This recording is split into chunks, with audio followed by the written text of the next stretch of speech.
What's happening, guys? This is RRPG here, and I'm here to present another 2 cents video on the 2 cents block to you all. In a couple of months, longtime Nintendo fans and newer ones will have the chance to experience The Legend of Zelda Twilight Princess HD, as some revere it as one of the best entries in the Zelda series to date because of its dark and realistic nature, much like Ocarina of Time, that people really liked from before. They will be able to experience the whole game from beginning to end, and how it all went down much like the original game from when it released 10 years ago. When people buy this game, they are given 2 different pickups. One of them will be the standalone version, while the other will be the game, but the Wolf Link Amiibo attached at the retail price of $59.99 MSRP, while the standalone is mostly going to be $49.99. That's standard.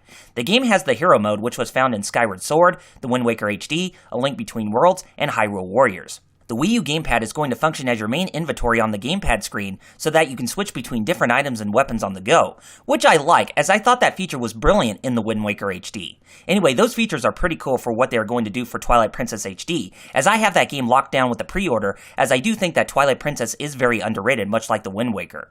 However, those features are not the main topic for this video, as the meat and potatoes revolves around, you guessed it, the Wolf Link Amiibo.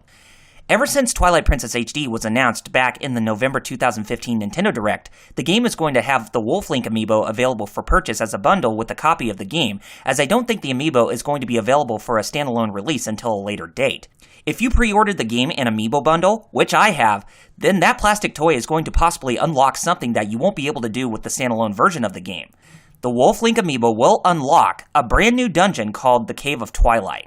That bit of information about the Wolf Link Amiibo was only present, as this rumor does not explain if the dungeon is going to be mandatory or just something that is going to be optional, as it won't affect the main game. But I presume it is going to be the latter. So yeah, that is probably what the main feature of the Amiibo is going to be if this rumor from what Amazon France is presenting turns out to be true. But of course, we have to take rumors with a grain of salt, as Nintendo has not officially said a word about this. But seeing as how Amazon France's rumor about the Mario Party 10 Amiibo locking content that you can't access in the game alone, then I wouldn't be surprised if what the Wolf Link Amiibo can do actually does turn out to be a fact. Granted, Mario Party 10 was a piece of crap game anyways, but something big like The Legend of Zelda Twilight Princess is very unprecedented because of the series' strong track record. What do I think of the functionality of what the Wolf Link Amiibo can do? For me personally, I think the idea of something like a brand new dungeon not available in the main game sounds awesome, as I always like new little incentives in remakes, ports, and remasters, as they don't always have to follow the original versions verbatim. On the flip side, I do see this being a double-edged sword, as one thing is very awesome, while there is another that is very worrying to me and to a lot of others. I told you my 2 cents on why it is awesome, but let me delve into my concern about this. The number one concern I have about this with what Nintendo is possibly doing with the Wolf Link Amiibo is that they are pretty much doing what Capcom did back when Street Fighter Cross Tekken and Resident Evil 6 released, with having downloadable content already on the disc. And this practice, if the new dungeon in Twilight Princess HD is already on disc, where you have to unlock it with an Amiibo, is not a good sign. Nintendo, you made a very conscious and noble effort when it came to DLC with Mario Kart 8, as you've given us content that wasn't found on that game's disc, as you gave us 2 game packs that brought about half of a brand new game into itself. Those DLC packs for Mario Kart 8 were genius, as you made content from scratch, and not something that was already in the game's data that wasn't complete. I even like that approach for what you did with Smash Bros. When it came to the characters that are DLC, such as Mewtwo, Lucas, Roy, Ryu from Street Fighter, Cloud from Final Fantasy VII, Corrin from Fire Emblem Fates, and Bayonetta from the franchise of the same name. Stuff like that with creating DLC post-launch and from scratch is DLC done right, not when the data is still left on the disc that you haven't finished up on or locking it to charge as DLC later. That is why Street Fighter Cross Tekken and Resident Evil 6 got a really bad reputation, was because of those horrendous things that Capcom did. But doing that through a plastic toy that can unlock that content is one and the same, as that will give Twilight Princess HD a bad reputation as well. However, when I say a bad reputation, I mean if the bonus dungeon actually ends up being mandatory to the whole game and not optional is what's going to piss off so many people. Personally, I do not mind paying for downloadable content unless it is something that intrigues me, whether it be a costume for a character, a brand new character, or a brand new stage in a fighting game, a bonus campaign that is just as long as the main game, like what Nintendo did with New Super Luigi U, or DLC packs that are made at post-launch and not left unfinished or on the disc like what Mario Kart 8 did. I do not have a problem with DLC like that as long as the content is free or at a very reasonable price. Leaving the DLC in a game's disc that is locked, left unfinished to charge for DLC later, or not that rewarding and important is a huge no-no, as that is something that people have zero tolerance over, including yours truly. This has been a huge problem for so many people during the last generation that it hasn't seen a stop whatsoever. I can understand to a degree why video game companies do this is because of the longer development cycles, the rise in development costs, and the expectations from gamers becoming far more demanding as to why so many games come out as an unfinished product or a broken mess. I've talked about this so many times on why AAA titles need to be lessened, as video game companies should resort back to doing more AA titles to ease on their spending habits in developing games, as they don't live up to their reputation most of the time. What Nintendo is doing as of recent with the Mii Fighter costumes and Smash, the Mario Party 10 courses that are unlocked with amiibos, and what Nintendo is possibly doing with Twilight Princess HD if the content is fully finished but left locked away that is only unlocked through an amiibo has been extremely questionable, as that is not right in their business practices.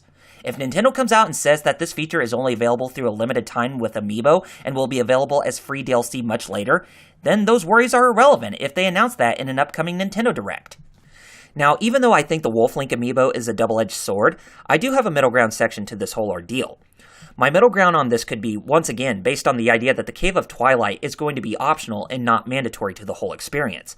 Let's take, for example, Link's Awakening DX on the Game Boy Color.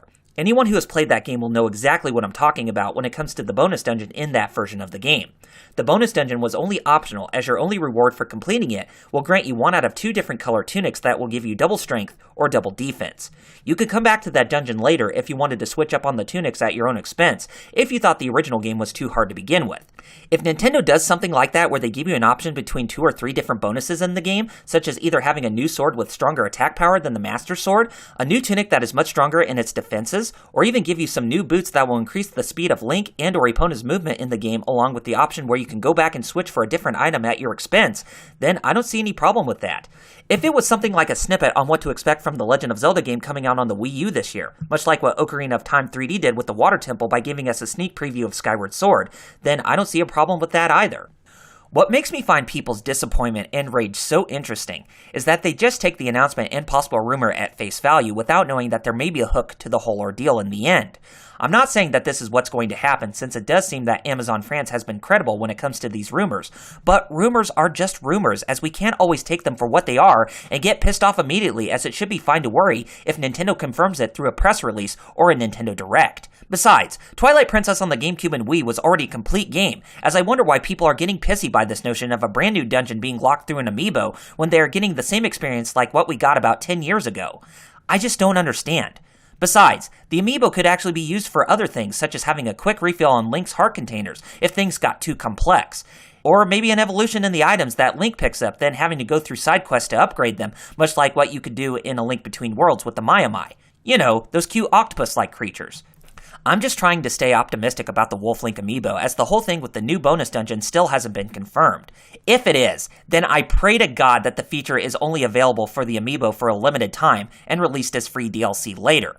If they made the feature only exclusive to the Amiibo or charged as paid DLC at a later date, then that is going to leave so many people very upset over this if it does turn out to be fact. Like I said, I would wait until Nintendo announces this in a press release or through a Nintendo Direct before jumping the gun with conclusions, as you have to remember that rumors should always be taken with a grain of salt, even if they are from reliable sources or not. Alright guys, that is all of my 2 cents on this topic. I want to hear your own now. Do you like the idea of what the Wolf Link Amiibo can do if this rumor turns out to be true? Do you think it's a bad idea? Or are you like me and think that there could be a logical explanation on Nintendo's part that they need to address? Make sure to rate this video as well as leaving your positive and negative feedback down in the comments. Also be sure to hit that subscribe button underneath this video, as more support from you guys will mean that more content is coming from me in the future that you won't find anywhere else. Until next time, this is RRPG signing off by saying Godspeed and game on, gamers. Have a good one.